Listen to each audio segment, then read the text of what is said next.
this is the beginning of how I ended up getting locked up, incarcerated. What happened though? For 6.5 months. Yeah, I want to. Now I'm curious. What happened before you got locked up? So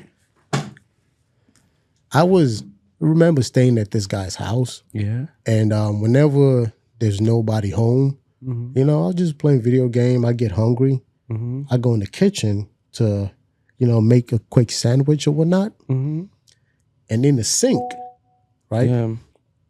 I would see little white crystal balls in the sink. And he didn't know this, but I'll just clean it off, push everything in the grinder, and just turn the water on, and I continue. Like, this guy forgot to clean his sink. Big deal. No big deal. Oh, well. And one day, I pointed his attention like, hey, man, why do you keep having, like, crystals in the sink? Like, where is crystal coming from? And he goes, what are you talking about? So I showed him, and he's like, oh, man, thank you for telling me. I've always wondered, like, where all my stuff always end up going. And I'm like, what are you talking about? And he didn't tell me anything. And I knew something was different. So I called my other boy, and he was like, yeah, man. I'm not going to mention his name, but let's just call him Josh. Yeah. He was like, yeah, Josh is a dealer. I'm like, what kind of dealer? He's like, Josh is, Josh moves. Moves what? I was, 18? I was young. I didn't know anything about that, Yeah. So he sold coke and sold crack and things like that. And he was sitting in his kitchen and cooking it up, so I was like, really? Huh. I'm a very nosy person. I'm nosy and I am very intrigued. I like to ask a lot of questions. Yeah. So I started asking him like, hey man, so how do you make this? What do you do? This and this and that.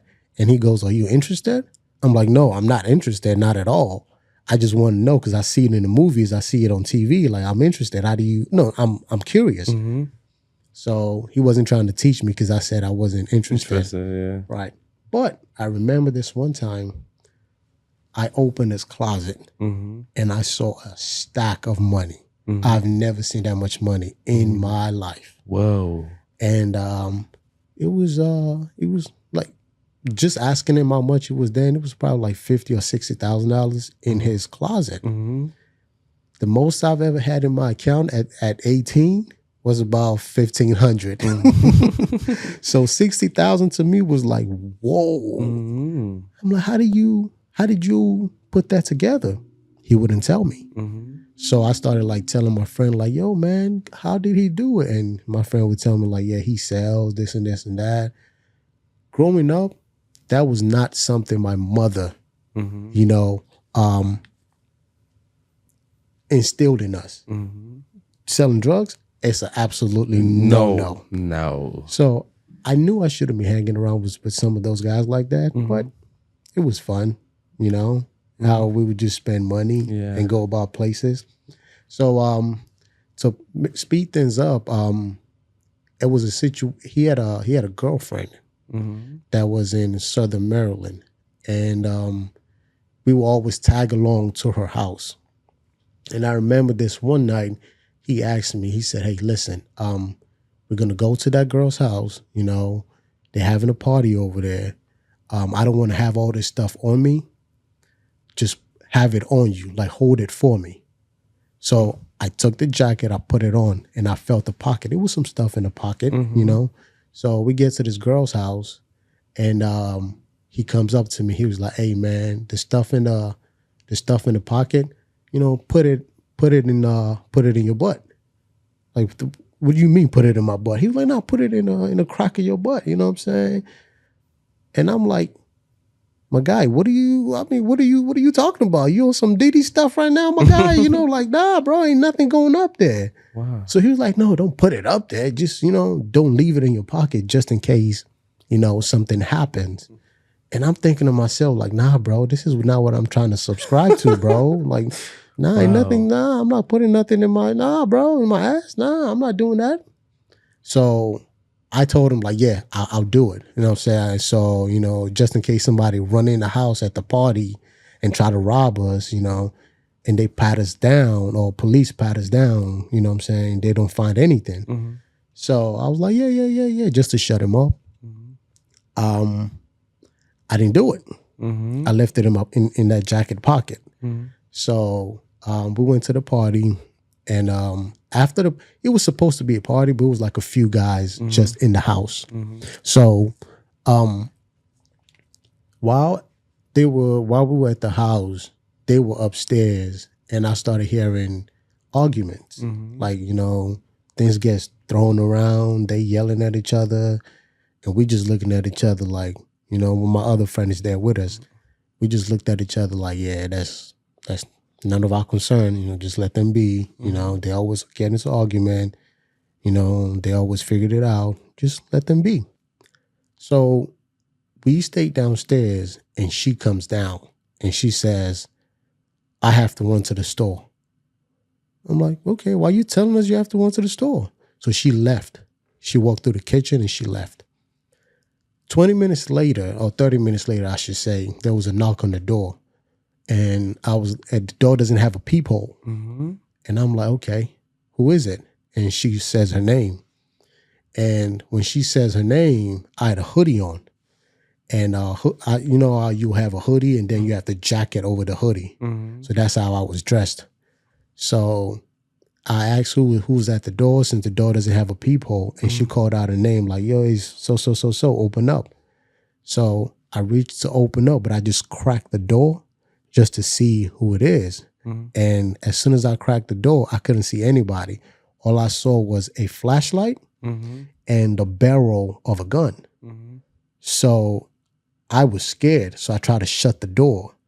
But the moment I tried to shut the door, the door wasn't shutting. They pushed it. They pushed it.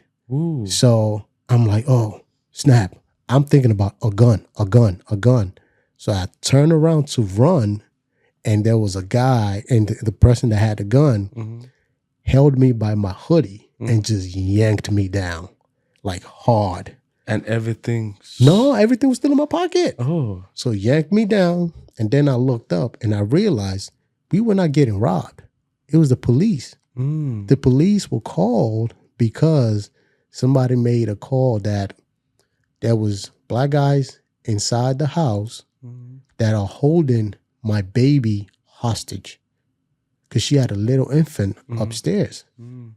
And when I was yanked down and I'm looking up and I noticed it's the police officer, the guy still has his gun drew. And I was looking down at the barrel. Looking up at the barrel of the gun with the flashlight. It was 3 other police officers. And they started asking, anybody else in the house? Anybody else in the house? I was scared. I was like, dude, I don't know what the hell is going on right now. I didn't answer their question. And he got closer with the gun, like, anybody else in the house? And at this point, I would like to say I was a macho man. I was tough. Like, nah, I was scared. I was more scared of the gun in my face. So, wow. Yeah, man. So, they got us up. They lined everybody up. They pat the pocket.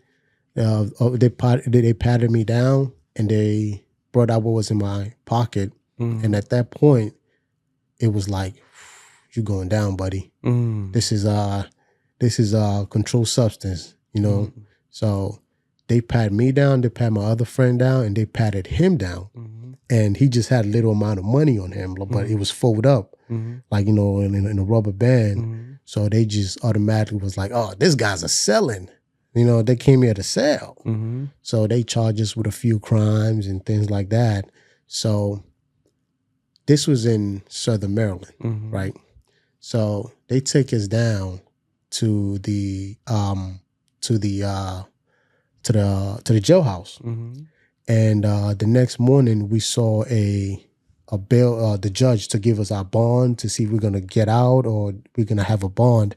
So my bond, or whatever they set my bond to, was $100,000, and they set his to $1 million. Whoa! So that's when I started realizing who this guy was. I was thinking he was just an actor. Cool guy, though. Don't get me wrong. Very cool guy. Very, nice guy. Then I started to realize, man, this guy's been in trouble before. You know what I'm saying? That's why you have to be aware of who you hang around. You know, so my bond was 100,000, and his was $1 million. So so you could pay, I think it was like 1% or 10%. You could pay a certain percentage of your bond to get out, and you have to come back to your court date. So I think my percentage to be able to get out was 10,000. Yeah. Man, dude, I don't have no $10,000. So I didn't go anywhere. Now his bail was $1 million. And this man put up $100,000 to get out. Wow. And he told me, he said, look, I'm going to come back and get you. I promise you I'm going to come back and get you. 2 months go by. Nothing. 3 months, nothing.